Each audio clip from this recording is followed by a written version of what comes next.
What's up and welcome back. I'm John Stark from ActionMovieGuy.com, your favorite blind film critic, and this is Inside Out 2, which I actually went to the theaters to see, which means I dealt with audio description equipment in the theaters, which meant that my audio description equipment wasn't. Basically, it was the Bluetooth this time. It was having a really hard time. I was having like a Verizon moment where I was like, I'm gonna have to like start wandering around the theater and be like, "Can you hear me now? Can you hear?" Trying to find like the sweet spot for the Bluetooth to like find my receiver. Um, yeah, it was crackling in and out. I got Deluxe narrated by Margot, so I and it was kind of a little bit like that. I would say I got like 90% of it. So I normally I like to comment and go in on the audio description, but it's kind of hard because it would crackle every once in a while, and it's like I don't want to interrupt my movie watching to go tell them, like, can you boost this? Or like just start wandering around the theater until I find and just stand awkwardly and be like, I found it. I found the spot and I can't move. There's something, it's like I'm paying to be here. I need to be able to enjoy. And some of the other things would disrupt my ability to pay attention, follow, and enjoy the movie. So I I took the less than desirable uh, audio description reception. Um, this is not directed by Pete Docter, which is surprising because it's actually really good.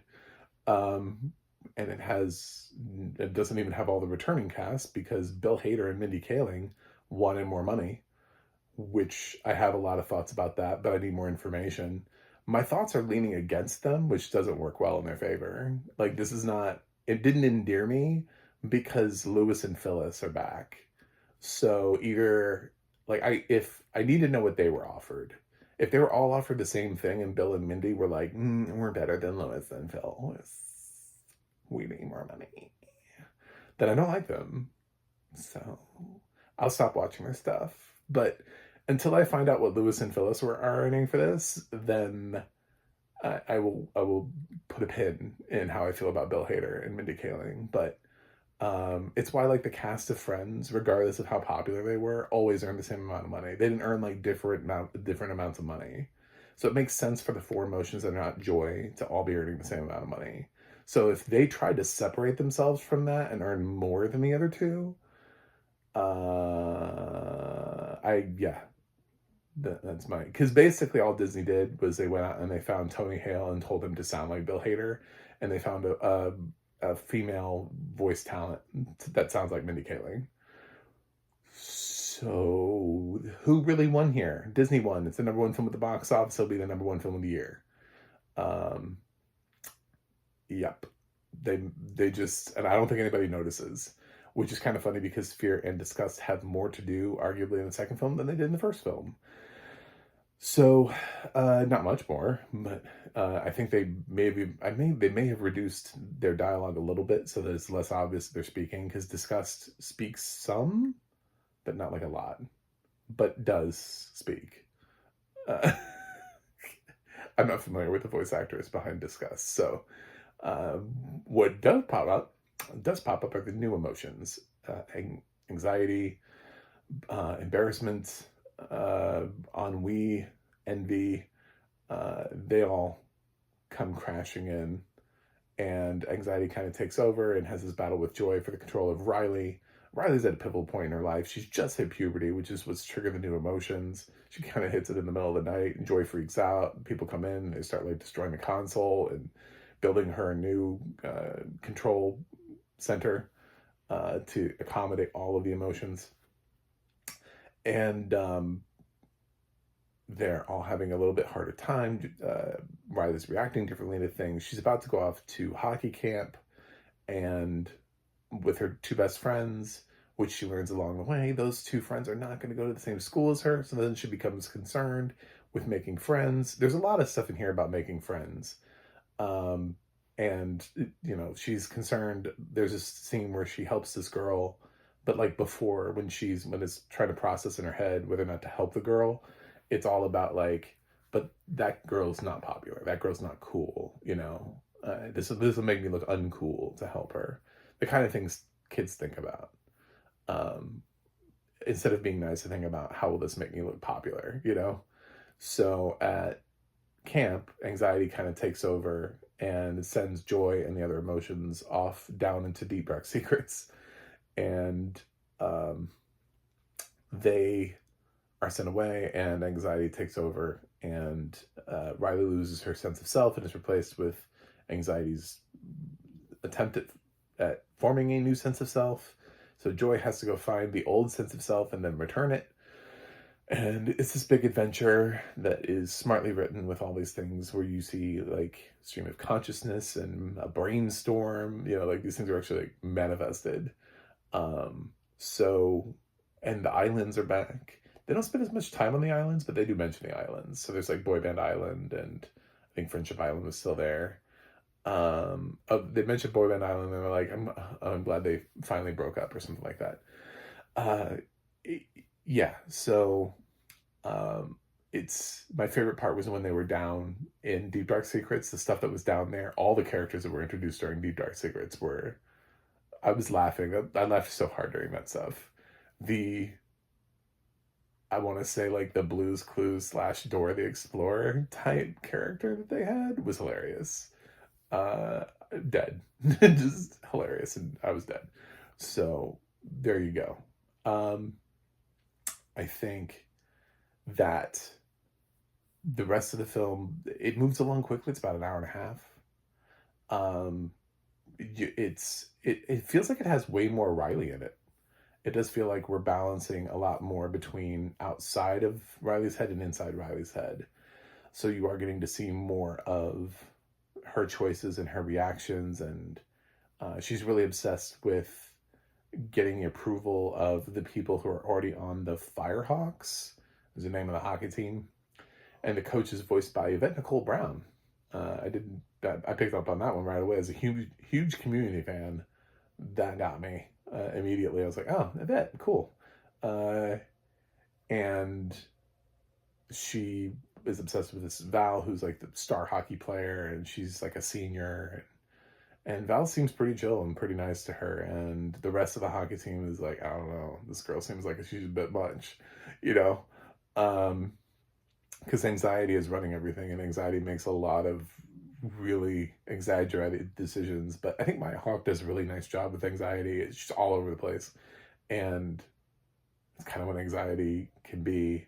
And where this film goes, the kind of themes that it tackles, when it talks about friendships versus popularity, there's a lot of themes here that really work. I'm not sure this entirely works for little kids because a lot of the jokes really involve about hitting puberty. So I don't know how much your kids who have not hit puberty are going to find this funny unless they have like older siblings. But if your oldest kid is like 7 or 8, they may just giggle, but they may not know why they're giggling. You know, they may find things funny, but they may not know why they find them funny because they don't really fully understand puberty and haven't hit it. But for parents, if you're going with a kid that's hit puberty, your kid is probably going to be like, was I like this? I feel so triggered right now. Like, I enjoyed this. This is absolutely a return to form for Pixar across the board. I'm really happy. Audio description, again, yeah, I'm a blind film critic. I'm supposed to have this like long section about audio description. I can't really do that. I don't feel right in doing it because I didn't, my stuff was cutting in and out. It was like a Verizon commercial. Like I felt like I need to like lift my thing to the sky and like walk around, and you know, if you've ever heard of anybody walking around holding their cell phones up because they need like that, they're looking for that like one bar.